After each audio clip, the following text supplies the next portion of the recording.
Good morning, everyone. If everyone can get seated, we'll get started here this morning.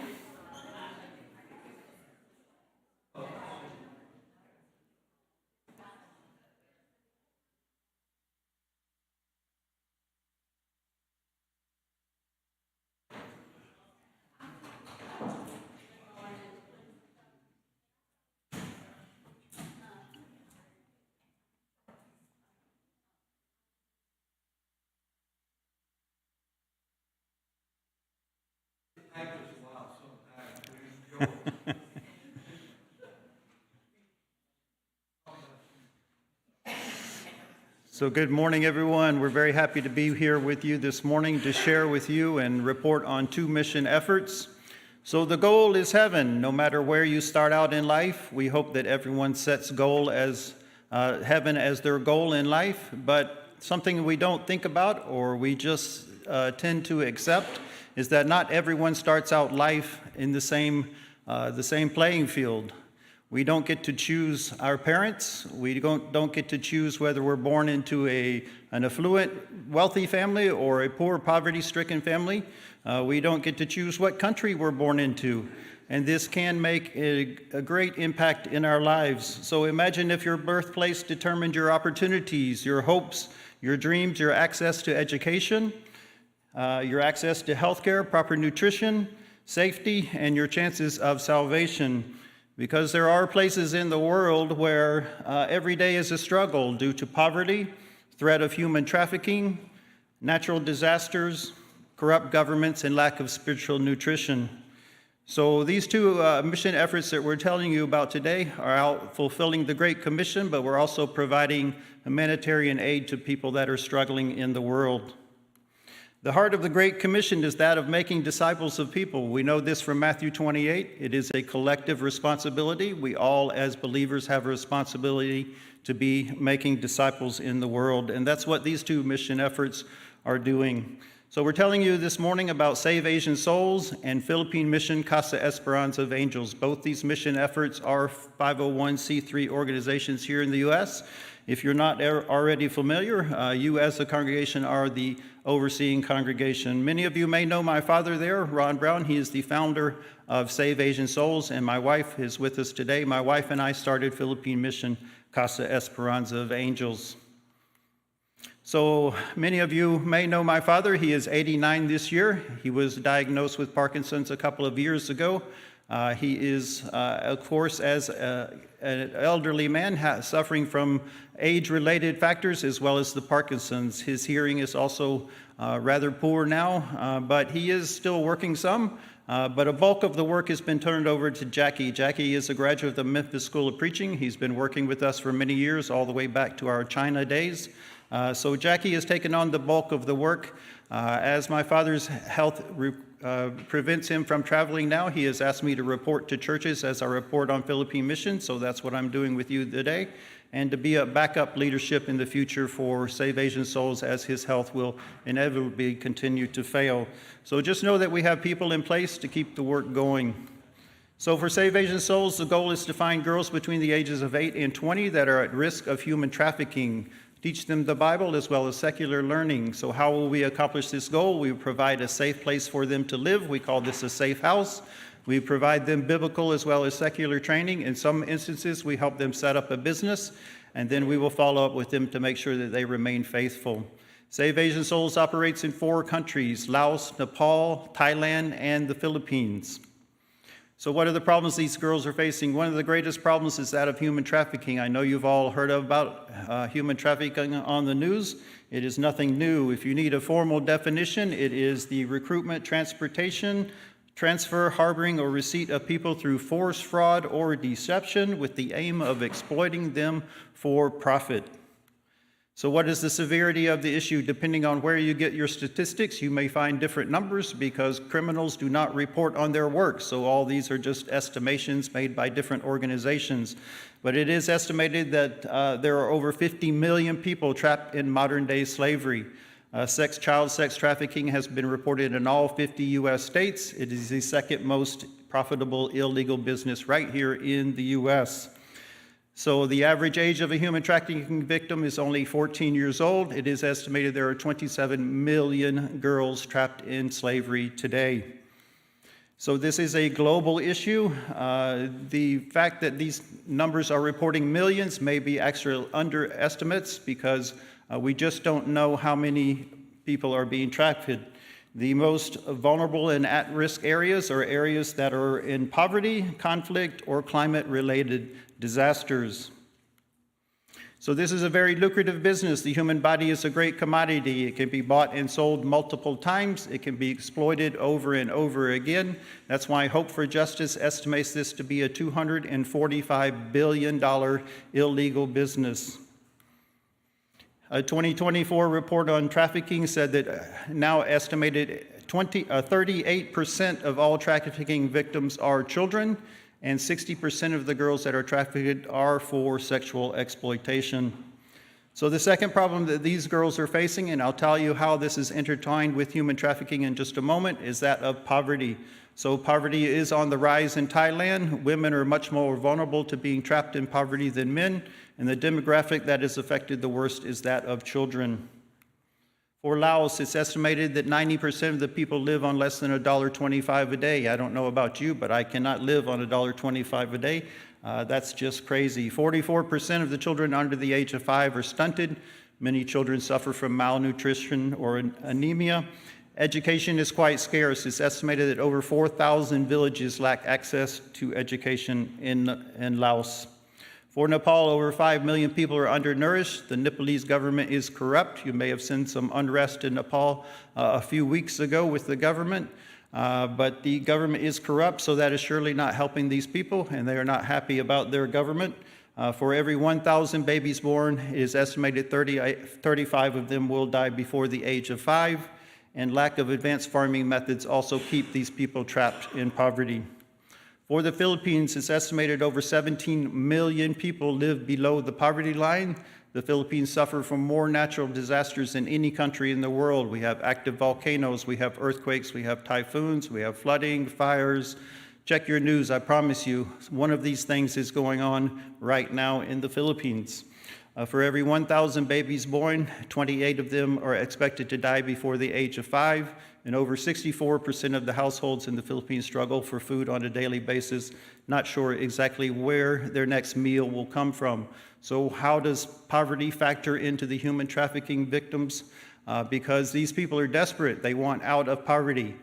So they look for any opportunity they can, and desperate people do desperate things. These recruiters are preying on this. They know they're desperate. They know they want out of poverty. So they come to them and say, we have a great job for you in Hong Kong or Singapore or Japan. You're going to make lots of money. You're going to marry a foreigner. You never have to worry about being in poverty again the rest of your life. And they jump at these opportunities only to find out later it's a trick, it's a con. Their passports are taken from them. Once they reach their destination country, they are now a slave for whatever these people want them for. They cannot even get back home. They have no documentation. So this is how they trap these people, especially these people that are undereducated and trapped in poverty. So in Thailand, we have 3 safe houses, 28 girls and 10 Christians. Just a few photos from our different locations. This is in Chiang Mai, Moktahan. This is Jackie's visit to Moktahan a couple of years ago in Thailand, and Udon. In Laos, we have 4 safe houses, 32 girls and 24 Christians. Some photos from Laos. You can see the girls are sitting on the floor there to eat. That is not because we don't provide them with tables. It is very custom and tradition in many Southeast Asian countries to sit on the floor for various activities. In Nepal, we have 25 safe houses. I believe that number has gone up. I believe we have 26 now. 259 girls and 105 Christians. The Westbury Church of Christ in Houston, Texas is actively involved in this work. They provided the funds for new clothing for all the girls in 2024. You can see them in their new clothing there. So this is also some of the girls in Nepal. They do attend the local congregations. If there's a gospel meeting or something like that, they also are able to attend those gospel meetings. In the Philippines, we have 1 safe house, 15 girls and 12 Christians. Just a couple of photos of our girls at the Philippine location. So, of course, the girls are involved in Bible studies, not only at their safe houses, but as I mentioned, they attend local congregations if there's a church close to them. So this is active and daily part of their life there. Here's some photos of baptisms. I've already given you the numbers for the different locations, the numbers of those who have been baptized.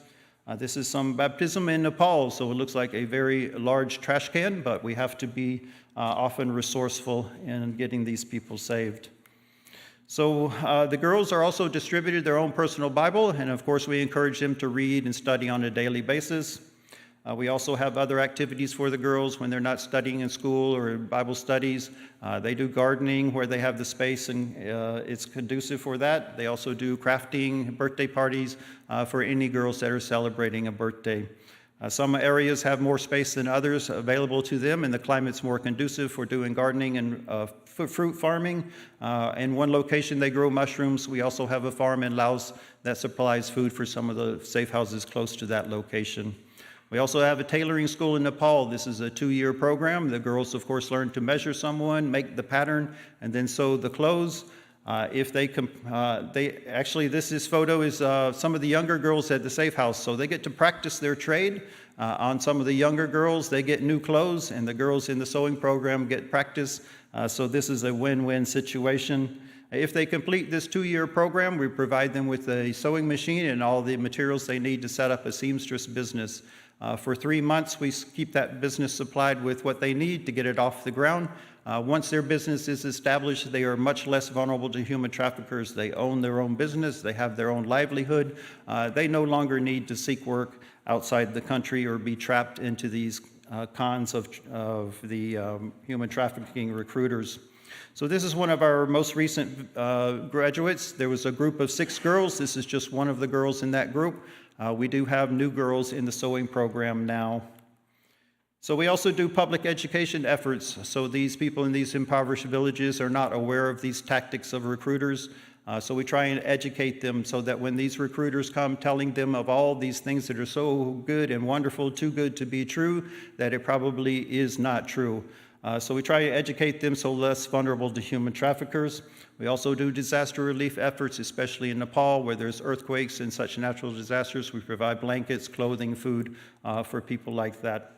Ganga is one of our examples of a success story. So she was sold into slavery at age 8. She was bought and sold multiple times.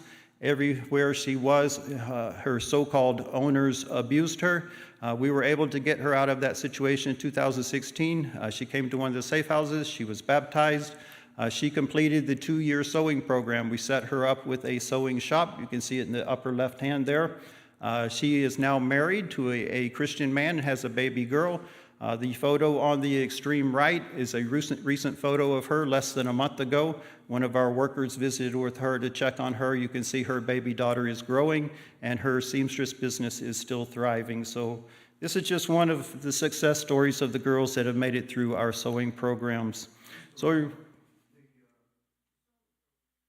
Help them up to 3 months afterwards. 3 months to get the business established. What's the success rate of the business after that? I will have to check on that for you, sir. We also recently built a church in Nepal. This is not normally part of our work, but this congregation was meeting in the barn on a farmer's property. He decided he wanted his barn back. But he would donate a small parcel of land for a church building, and they did not have the funds, so we provided the funds for them to build a small pink church. Perhaps not my choice in color, but they do have a worship service place there to worship now. We feel this is important for our girls. Our girls also attend local congregations.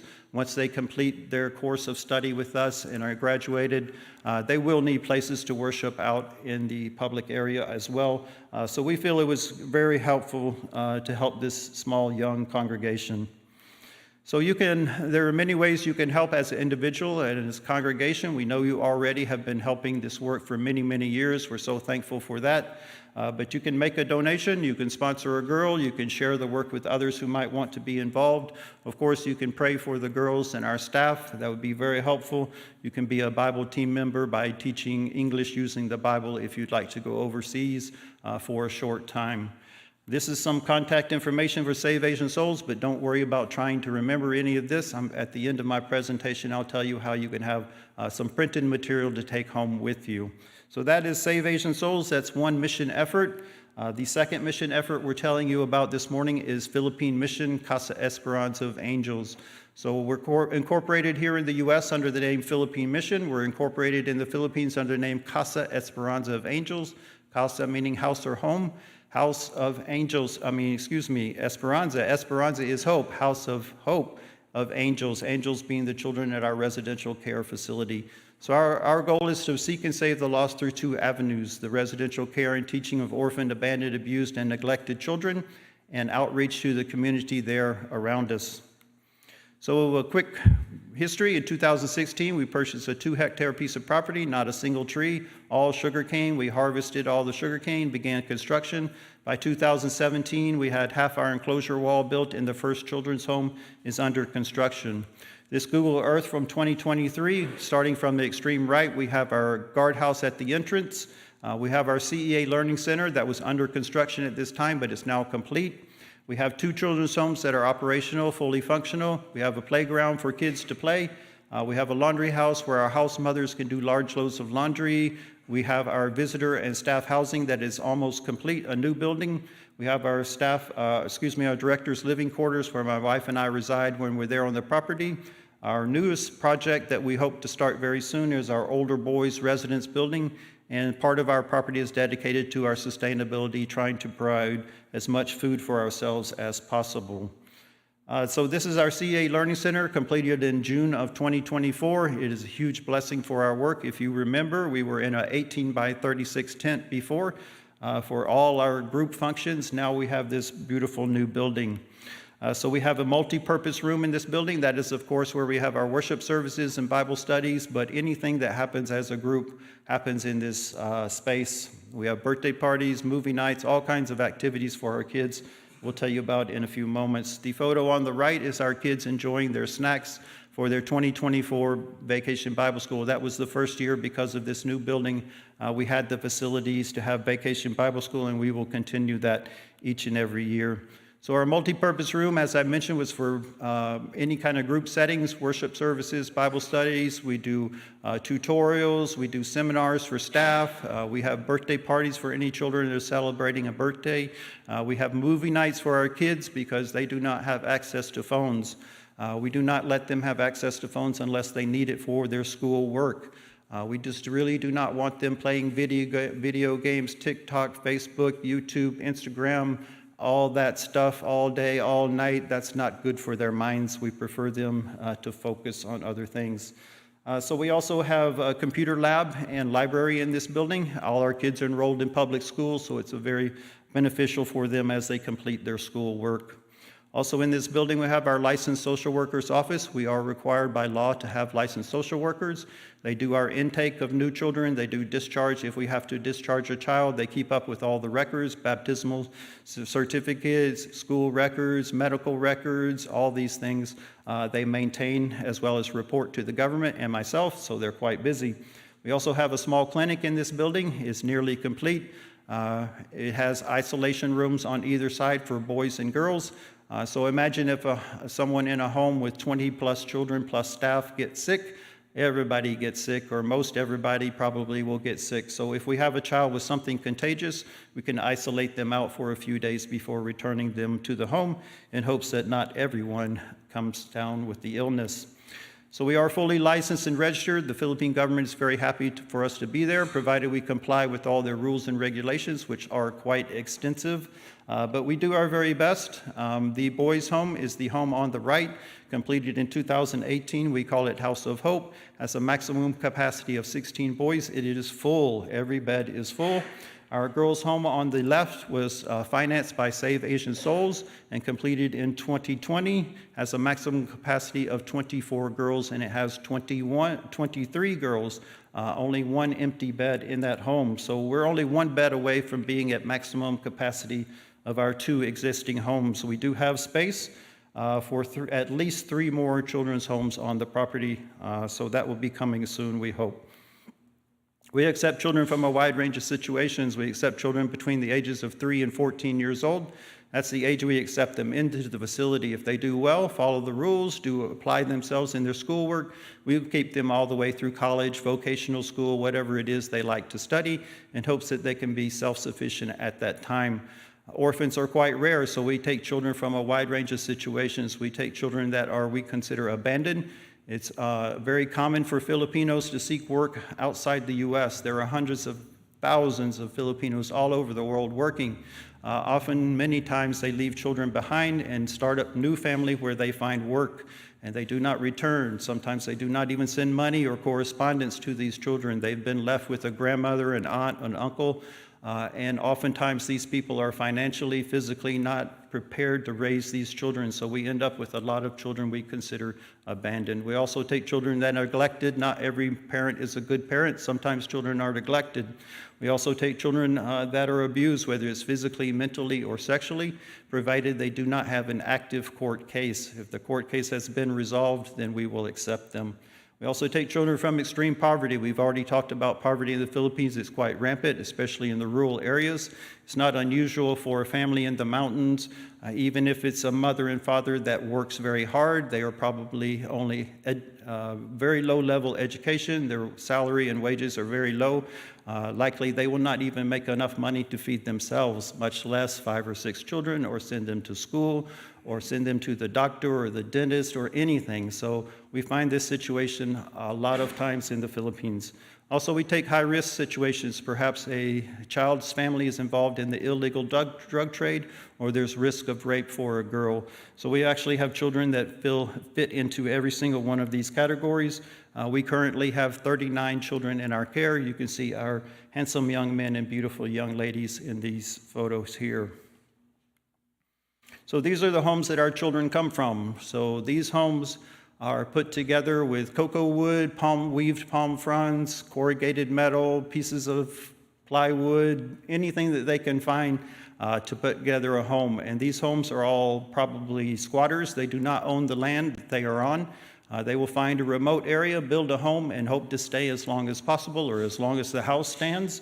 None of these houses will have running water, so if they want water, they have to find a water source, a river, a well, or something, and haul it back to the house. Most of these houses will not have any electricity as well. So they do not have the appliances, the conveniences that you have in your home. Oftentimes, these parents of these children are uneducated. They did not even finish elementary or high school. They cannot help these children with their homework. They can barely afford to feed them. So these are the situations that our children come from. These are very, very difficult situations to climb out of. If you'll look at the photo of the home on the left, they've even taken rice sacks, cut them in half, and tacked it up, pretending that's part of a wall. We have 2 children from that home. So this is just incredibly difficult situation to climb out of and be successful in life. So that's what we're trying to help these kids with. At current time, we have 16 children in elementary school, 19 high school, and 3 senior high. You can see them there in their uniforms ready for school. I am not the minister. We have a full-time minister, Brother Dennis Bello. Our services are open to the public. We're the only non-instrumental Church of Christ in Tanhai City, a city of 80,000 people. Incidentally, the island that we are on has a population of 1.6 million. So Brother Dennis has his work cut out for him. Of course, Dennis handles all our worship services and Bible studies for our kids on Sundays and Wednesdays. He also does Bible studies with our kids in their homes throughout the weeknights. He also does Bible studies with our kids on Saturday mornings. When Dennis is not busy there on the property, he's out in the community trying to set up Bible studies and encourage people to come to worship services. He also does Bible studies with our staff. Not all our staff are Christians. It is very, very difficult to find enough Christians to staff our facility. So he's also teaching our staff. He also does song practice with all our kids. I hope you can get to Facebook. If you're on Facebook, scroll through till you can find our kids singing worship service. Very inspirational. They love to sing. They're really good at it, so I hope you get a chance to do that. So baptisms are, of course, the initiative of our work. In 2020, we had 3 baptisms, 2021, 6 baptisms, 2022, 3 baptisms. In 2024, we were blessed with 14 baptisms. So far this year, we have had 5 baptisms, and back in July and September. So we don't baptize kids so that we can come and report a lot of numbers. We spend a lot of time with these children, teaching them. That's why you will see the progression from the early years, not many baptisms, and more as we have progressed. It takes time to learn. We plant the seed and we wait for God to give it the growth. So some of these things take time, but we spend a lot of time with these children to make sure that they understand the word, that they understand the commitment they're making. We don't want them to make it just because the others are doing it or whatever. We want them to do it for themselves, the right commitment. So we take a lot of time with these kids. So, of course, baptisms are wonderful, but we need to be building leaders in the church. This is really, really important. So we're trying to teach these children that they need to be leaders in the church. Our young men that are baptized believers are leading prayers. They're also serving on the Lord's table. And some of our older boys, with Dennis's help, are learning how to prepare a devotional message or sermon and then deliver that. We let them do that on Wednesday nights. We also have a couple of boys that are learning to do song leading. So we're trying to build leaders out of these young men for the future of the Philippine churches. Most Philippine churches do not have elders and deacons. They have very, very weak leadership. So this is really important work. So our girls, of course, are equally important. My wife does a Bible study with our girls every Saturday morning, teaching them things that are important for young ladies. Modesty, the woman's role in the home and in the church, how to pick a mate, all these things that are really, really important for young ladies. And as I mentioned, Dennis also does song practice with our kids every Saturday morning. We were very, very blessed this year, actually. We had 9 adults come from Creekside Church of Christ in Greenville, Texas. They brought their expertise, their enthusiasm, the curriculum, all the decorations, everything for our 2025 Vacation Bible School. It was a wonderful, wonderful week of singing songs, crafting and games. We invited kids from the neighborhood, closest neighborhood, of course, and we had an average of 55 kids every day. So it was a huge blessing, not only for our kids at the facility, but an outreach to the kids in their neighborhood. So this was our first year where we invited people from the public, and we will continue that each and every year. We're trying to get our organization and how do we manage these kids, all those things. But everything went really, really well this year. It was a really, really great week with these folks from Texas. So our kids are like your kids here. They have spring breaks, Christmas break, all those kinds of things. We keep them very, very busy during these times. They love sports, so we do sports fest. They love crafting. They like to make hot pad holders or rugs or things for their home. So we also do variety shows or performances. They get a chance to show off whatever talent they think they have. It's a good chance for them to build self-esteem and confidence. When they go back to school, the teachers often appoint them as leaders because they see that they're more confident than the other children. So this is really good for them. We do scavenger hunts. As I mentioned before, tutorials, education seminars, birthday parties for any children that are celebrating a birthday. And of course, we will continue our Vacation Bible School each and every year going forward. So we also have our own sustainability program. Our kids are actively involved in this. They have chores in their house. They have, of course, washed their own clothes at some times. They help with dishes, cooking, sweeping, mopping, all those kinds of things in their home. They also help in our gardens, so they have gardening time they're assigned to. We feel this is very important, not only for them to learn structure and things like that, but this is something that can be very beneficial to them in the future. You can see our boys there are sifting our compost. We do all our own composting on the property as well. So all these photos, I did not steal these from the internet. These are actual photos of things that we grow. We're in a tropical climate, so we can grow year-round. We have a large variety of bananas. We have papaya trees, pineapple, mango, all kinds of fruit trees that are producing now. We also, of course, get vegetables from our vegetable garden on a daily basis. We're very lucky in that we can produce some food for ourselves. So we also have been raising geese for a number of years, and we started raising chicken for meat a couple of years ago, or about 2 years ago. Soon we'll hopefully also raise chicken for egg, but our older boys are responsible for managing our animals, and so with the oversight of our staff, we teaching these boys how to care for these animals is something that might be very beneficial for them in the future.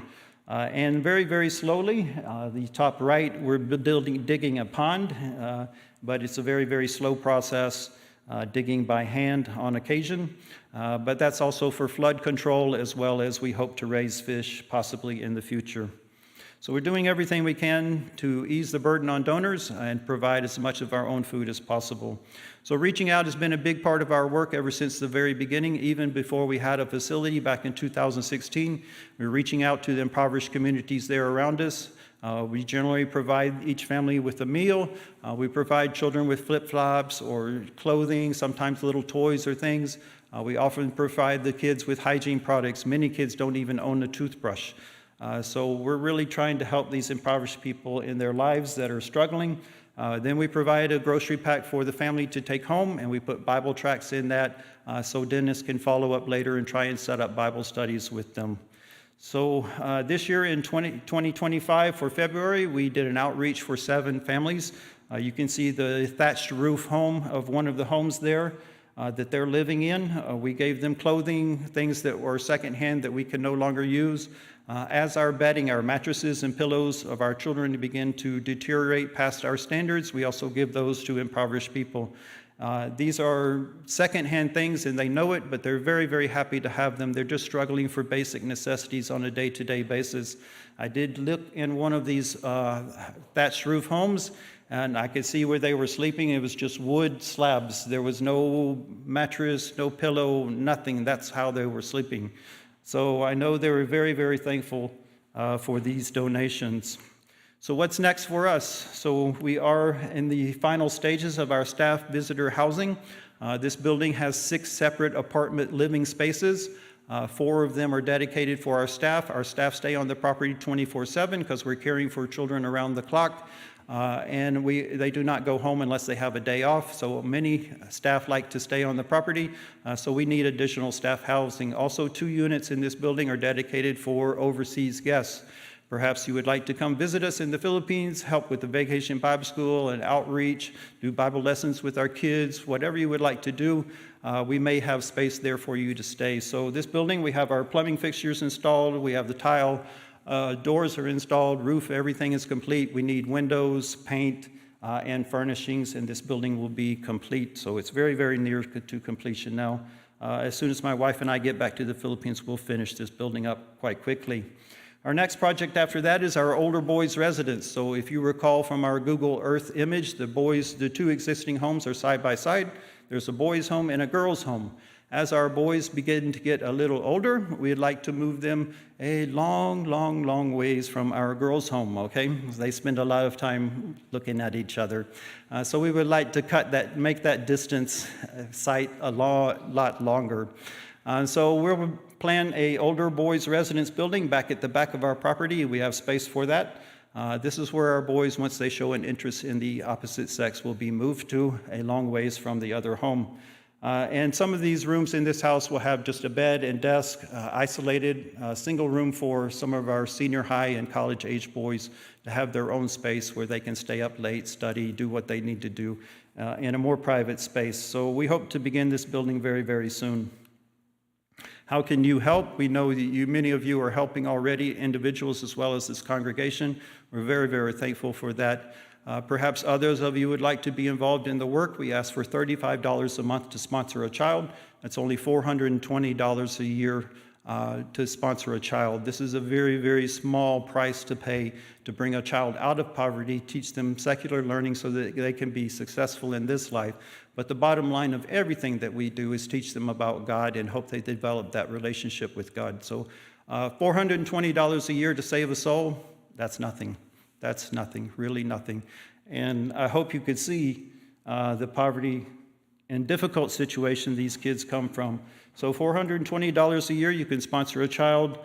There's other ways you can help, one-time donations in any amount. And I say any amount because everything adds up. It all is helpful. Thank you very much for that. Monthly and quarterly support is wonderful. That way we know how much is coming in and can budget money more effectively.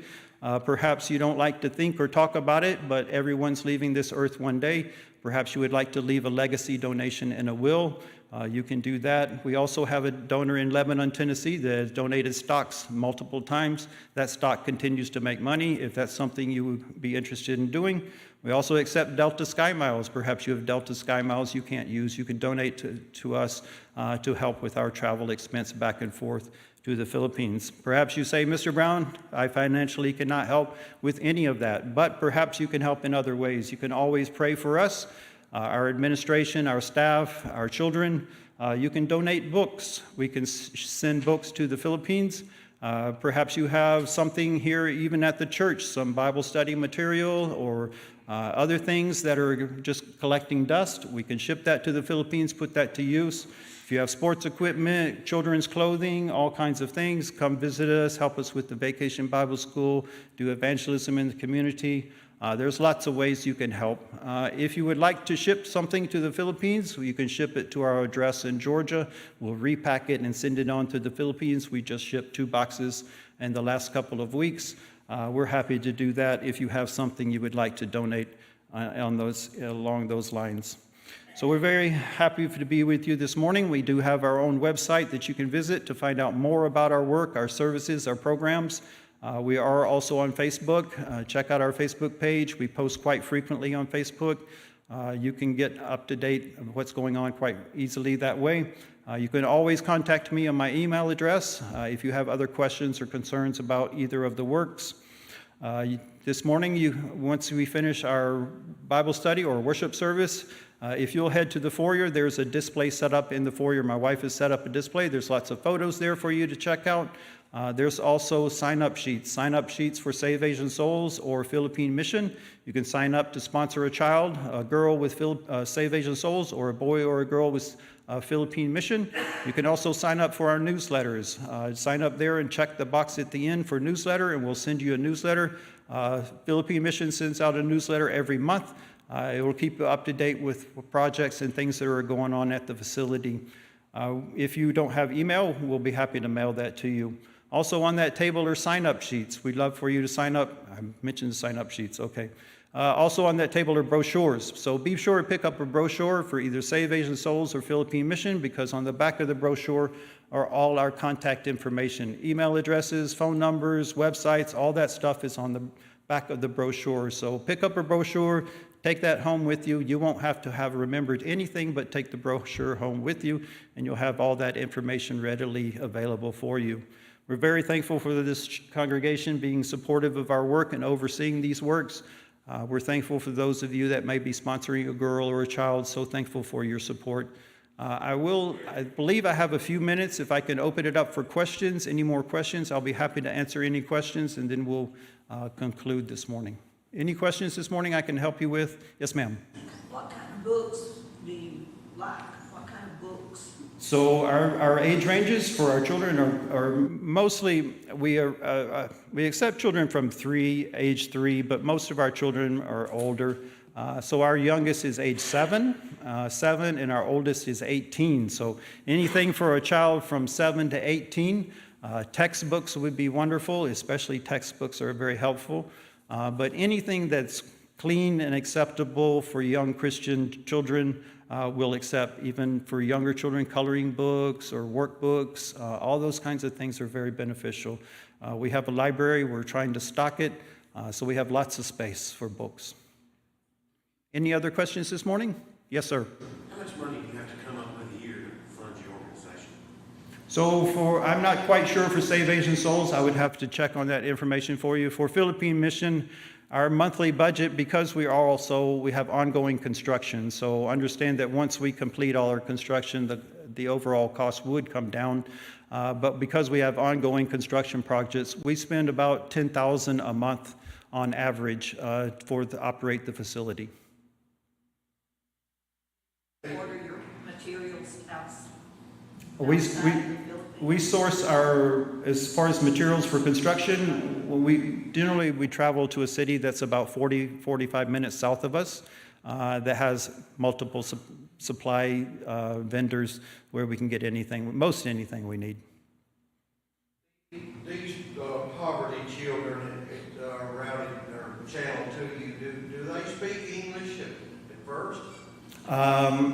Now, the really younger ones that are new recruits may speak some, but they will understand more than they speak.